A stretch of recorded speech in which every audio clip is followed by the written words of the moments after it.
नमस्कार। जैसा कि आप सभी लोग जानते हैं कि मेरा नाम जितेंद्र कुमार है और मैं एक योग प्रशिक्षक हूँ। विभिन्न कॉलेज, यूनिवर्सिटी और संस्थाओं में मेरा योग में रुचि रहा है। इसी कारण Patna university, BN college, ayurvedic college, Nalanda open university में योग विषयों पढ़ाने की कई सालों की अनुभव है। साथ ही साथ मैं योग विषय में रिसर्च भी कर रहा हूँ। ये तमाम अनुभवों के उपरांत हर व्यक्ति को योग में एक अपना विषय धीरे धीरे समझ में आने लगता है और एक वैसा विषय का नशा व्यक्ति में ज़रूर हो जाता है। तो इसी कड़ी में हम एक भजन के माध्यम से हम अपने शरीर के बारे में जानने का प्रयास करेंगे।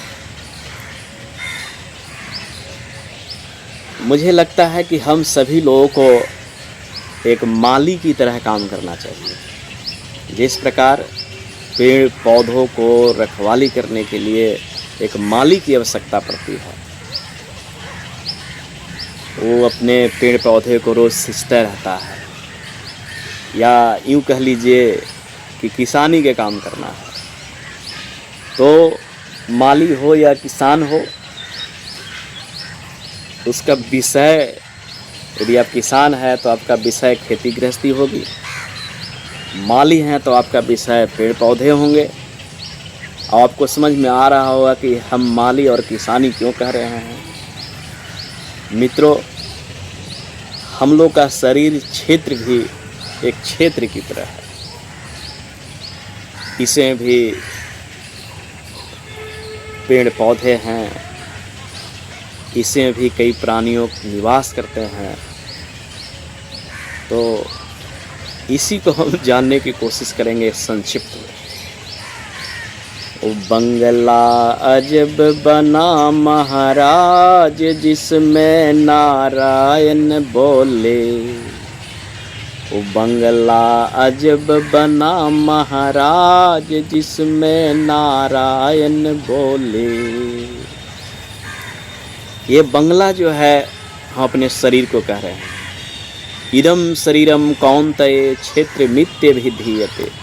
सबसे पहले हम लोग को अपने ही शरीर क्षेत्र के बारे में जानकारी कर लेनी चाहिए। इससे होता है कि नो योर सेल्फ की ओर हम अग्रसर होते हैं और इस शरीर को बंगला की तरह अभी अनुभव करना है। और देखिएगा कि इस शरीर में क्या क्या चीज़ें हैं। 5 तत्व की ईंट थपाई, 3 गुणों का गाड़ा। 5 तत्व की ईंट थपाई, 3 गुणों का गारा। प्राण नाम की करनी चलाई, प्राण नाम की करनी चलाई। जे जरिया वे जारा। ओ बंगला अजब बना महाराज, जिसमें नारायण बोले। हमारा शरीर जो है ये 5 तत्व से बना हुआ है। अग्नि, वायु, आकाश, जल और पृथ्वी। ये 5 उंगलियां में, ये भी एक समझने वाली बात है। अग्नि, आकाश, वायु, जल और पृथ्वी। 5 तत्व की ईंट थपाई, 3 गुणों का गाड़ा। सतोगुण, रजोगुण और तमोगुण। ये 3 गुण 5 तत्व का जब मिलन होता है तब प्राण नाम की, ये प्राण भी हम लोग के शरीर के अंदर 5 है और उसका भी उपप्राण 5 है। इसकी हम चर्चा और विस्तार से आगे हम करेंगे। इस बंगले में 10 दरवाजे, बीच पवन का खंभा, आवत जावत कोई न देखा, यही एक अचंभा। इस बंगले में 10 दरवाजे हैं। कौन कौन से 10 दरवाजे हैं, बहुत बार लोग पूछते रहते हैं।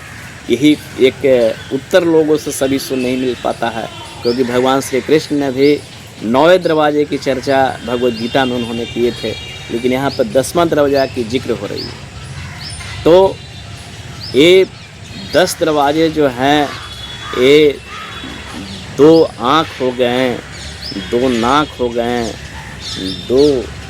2 कान हो गए, 2 नाक हो गए, 6 हो गए, मुंह हो गया, 7 हो गया, जननेंद्रिय और गुदा मार्ग 2 और हो गए, तो टोटल हो गए 9।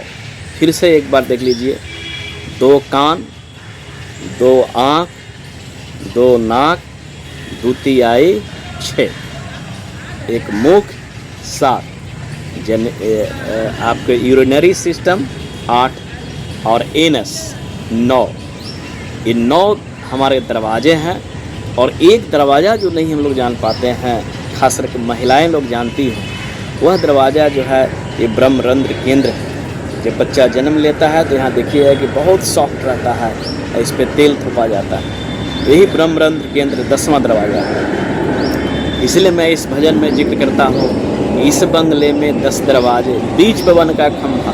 इस श्वासों की जो श्वास प्रश्वास जो करते रहते हैं, ये बीच में एक राजपथ है जिसको सुषुम्ना कहते हैं। इस बंगले में बाग लगी है और लगी फुलवारी। इस बंगले के अंदर जिस प्रकार अभी आप आजू बाजू पेड़ पौधे देख रहे हैं, प्रकृति के नज़ारे देख रहे हैं, उसी प्रकार हमारे शरीर क्षेत्र में भी जो है बाग और बगीचा लगा है। कच्चा पक्का कुछ न देखा, तोड़ लिया गिरधारी। जिस प्रकार आप पेड़ पौधे में फल जो लगते हैं और फल यदि पसंद पड़ जाए तो उसको जो है आप तोड़ लेते हैं। उसमें यही नहीं समझते हैं कि कच्चा है या पक्का है, यानी कि उम्र पूरा कर लिया है या कम। जब उस परम शक्ति का जब बुलावा आता है तो हम प्रस्थान कर जाते हैं। एक अचंभा हमने देखा, नारी पुरुष का जोड़ा। इस प्रकृति में 2 ही चीज़ ऐसा है जो एक साथ मिला हुआ रहता है, एक पुरुष और एक प्रकृति, और यही दोनों का मिलन से हमारा अस्तित्व में आते हैं। कहते कबीर सुनो भाई साधु, जिन जोड़ा तिन तोड़ा। वो बंगला अजब बना महाराज, जिसमें नारायण बोले। बंगला अजब बना महाराज, जिसमें नारायण बोले। मुझे पूर्ण विश्वास है कि इस भजन के माध्यम से आपको बहुत सारी जानकारी मिली होगी।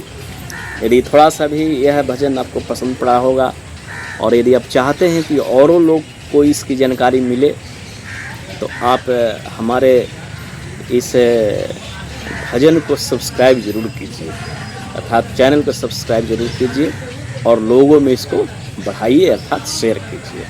हम अगले एक नए यौगिक अभ्यास के साथ हमारी पुनः मुलाकात होगी। हरिओम तत्सत। नमस्कार।